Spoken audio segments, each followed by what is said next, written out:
Welcome back everyone to today's video, looking at the weather for the next couple of weeks, and also the big chance now on the models that the beast from the east has returned as an option. Last night it looked like it was 60%, it wasn't going to happen, 40% it was, and that changed from 0.1% the day before. So big agreement in the models that the chance of it is now around a 50-50, I expect. The latest ensembles have not updated yet, so we are going to have a separate video out on the channel about that. Just before we start, drop a like and subscribe. We are 32 subscribers off 1,200, so do that for us very quick. It helps me out a lot, doesn't cost anything, so let's get going. This is the latest. Let's move that down there. The latest NAO. Why can't you see it? There we go. This is the latest NAO from the GEFS. NAO stands for North Atlantic Oscillation, and that is basically the pressure in the millibars, over the Atlantic and North Atlantic. So we have been fairly above average since that last cold spell in January here, but most of the winter we have been a bit up and down, and the lowest ones were obviously when we had the cold spells in November, a little quick one in December, and the one we had in January.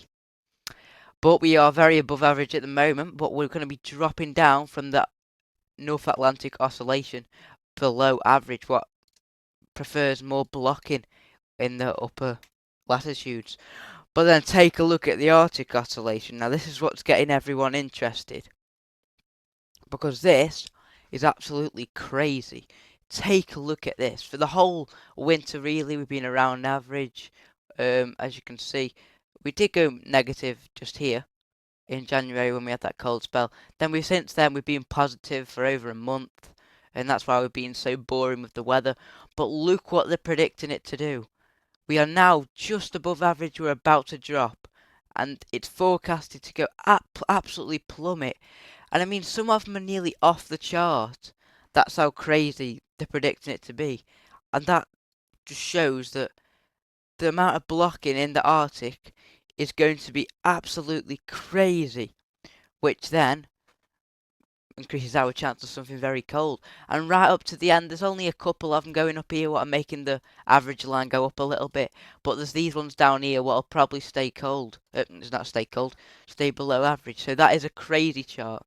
I mean, this is promising from the North Atlantic Oscillation, but the most important one, the Arctic one, is absolutely crazy. Just take a look at the difference in that one to that one. Wow. Just huge differences, as you can see. Wow. Anyway, we're going to start running through some more of the sort of data that you usually see. So, if you didn't already know, high pressure is, let me get the drawing thing up. High pressure is the yellows, oranges and reds, and low pressure is the greens, blues. Why am I on that? Greens, blues and purples. And currently we've got a trough of low pressure to our south. We're dragging the wind in from a cool easterly.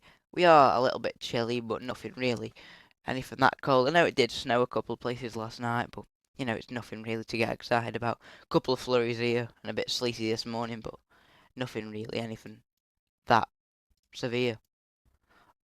But let's run through the GFS run, the midnight run, see what happens. High pressure continues to build over the country. We just stay quite easterly and chilly for most of the week. And then look at this. The high pressure. This is why the Arctic Oscillation is so crazy. Because, I mean, the North Atlantic over here is not really too blocked, is it? But, I mean, Greenland and the Arctic up here is absolutely blocked up. And that's why this chart is so crazy. Because in the Arctic, it is absolutely blocked up, as you can see. Just there. Then after that, we get this high pressure going up towards Greenland, and we start to drag the air in from an easterly. And at this point, look at the cold air to our east. It's basically beast from the east levels just sitting out to the east. And everyone's like, oh, we're going to do it. We're going to bring it in. But what happens? We do bring it in for a couple of days, right?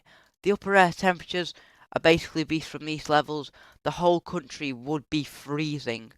But the Atlantic starts to strike back quickly and breaks it down, and we do just start to go a bit milder. Even though the winds are trying to stay in from the east, but some parts are still a bit chilly, it just doesn't do it.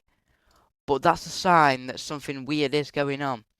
That situation there is identical to the beast from the east before it happened.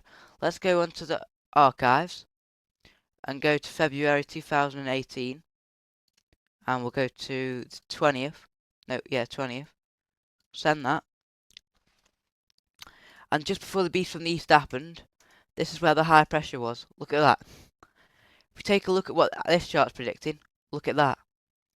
It's basically the same exact thing, isn't it? So, that's why everyone's getting interested. Now, we'll show you the latest ECMWF to see if that's going for anything similar. I haven't seen this yet, so let's have a look. It breaks down the high pressure a bit quicker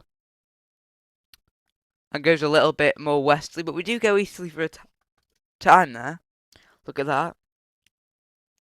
Very cold for a time, but it just doesn't have the power to get in, and we go really mild from the south there. You probably get a heat wave going. February heat wave, 20 degrees for the south. But they are not the latest charts. The latest charts are just updating. This is the latest GFS. It's not updated yet, but we'll have a look where it does. So, up to where we finish off with the latest GFS, we are dragging in some extremely cold air from the east with this cold pool just here. We're dragging it in. We've got the blocking in the North Atlantic and over the Arctic. So at this point, we're dragging these westerlies and bringing moisture and a weather front. We've got the easterly winds in, and there's going to be all sorts of snow with that one. That would be a massive snow event, I think, if that came off. Look at the upper air temperatures. We're in the freezer, and just to the south, you can see that area of milder air just pushing in, as you can see. And that's going to produce loads of snow, especially on that little dotted line there. So parts of the Midlands would be buried with that one. Right then. Let's show you the latest GFS ensembles for midnight tonight, because the latest ones aren't updated. We'll have a separate video of the newly updated ones this afternoon, and we'll go through every single ensemble. I'll write them all down, so you've got to watch that video, because that is going to be a key video in seeing if we actually do get this cold spell. These are the 850 HPA upper air temperatures for Birmingham and precipitation. The 1991 to 2020 average is this thick red line. The average line, what we're predicted, is the white line. And all the other little ones are just random, different GFS runs. Single GFS runs. And there's 31 of them on here. 32 actually. So if we have a look, we are currently around average at the moment. We're going to be dropping below a little bit, around the 10th. And then we are going to be above average once again. And look at this, we have all these models that are up here, not bringing us the beast from the east, right? But then if we look downwards, we've got all of these models that are doing it. So right now it does look like a 50-50. I think we're just going to have to see what happens. And I think the next update will be a big decider, and if it does happen. But I will just show you one of the charts, what's really bad. Oh, no, that's the latest one. Don't want to see that. There we go. I'm going to show you one of the really bad ones. Let me just... So I think this is member 18, and it gets down to the -15 mark. Here you go. I'll show you this one, because this one is like a beast from the east. If this happens, it will be the worst cold spell since the beast from the east, and probably worse than it. So this is number 18, member number 18 from the GFS. Up goes the high pressure up to the north, and look what happens. We keep the high pressure strong, just looks like that. And I mean, by Monday the 16th, Monday 17th, we're starting to get the airs in really cold. Then we just open the doors to it. Look at the upper air temperatures pushing in now. I mean, look at that. -15, -20 upper air temperatures. That's a proper beast from the east. Strong easterly wind, low pressure trough to the south. Whole country would be snow covered. And if we go up to the end, we stay fairly cold for the whole time. Still some blocking out towards Greenland, more to the Canadian side and Arctic up there though. Still a mid-Atlantic ridge. Low pressures here, we're bringing the wind in from a northeasterly direction. And up to the end, we look like this. Upper air temperatures are still very cold with low pressure systems around as well. But look how cold it does get if we run this through. We get this big cold wave here, then that passes through. Then we just open the doors, and then minus 15, minus 20 upper air temperatures come in. And that is one of the charts for today. So if that comes off, then wow. So I think anything's possible, and I think we could be in for a very, very cold spell if it does come off. Because I mean, that came off. It's like the beast from the east. It isn't too long lived, but it's absolutely freezing. But yeah, I'm definitely gonna save this image because that'll be a good thumbnail. Anyway, we're done. Drop a like and subscribe. Get us to 1,200 subscribers. 32 off. We'll have another video out later, so stay tuned for that. Put your notifications on. I mean, watch this video again if you want to.